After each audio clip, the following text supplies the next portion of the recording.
Bismillahirrahmanirrahim. Акыркы жаңылыктардан урматтуу бет туугандар, жашыруун төрөп койсо болот, жашыруун төрсө болот деген закон сунушталып жатты. Урматтуу бет туугандар, мен ушул нерсеге таң калам да. Биздин өлкө башчылар, жалпы калайык калк, элибизди сойкулуктан, жаман нерседен, бузукулуктан, биз келечегибизди, келечек муунду ушул ыплас нерселерден сактап калайлы десе, кээ бир адамдар эч нерсеге карабастан ушул мамлекет башчыларына тик карай, ошол мамлекеттин негизги саясатына тетири маанидеги закон сунуштаганына таң каласың да. Булар эртеге өзүнүн кызы эмне болот, атасы эмне болот, эртең алардын кыргыздын келечек муунуна күйөбү, күйбөйбү, ушул нерсеге таң каласың.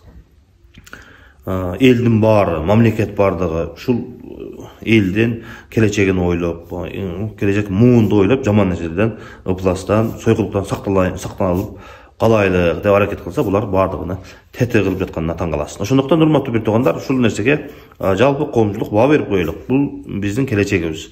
Биздин келечегибиз үчүн адамдар ушундай тетири мааниде эч нерсеге динге дагы, акыйкатка дагы, маданиятка дагы туура келбеген нерсени сунуштап жатышыптыр.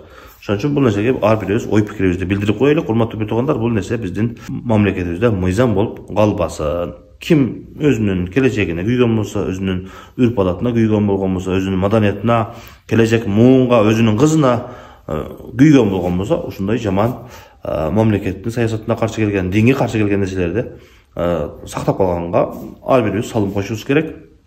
Бул жерде айта турган нерсе көп эми.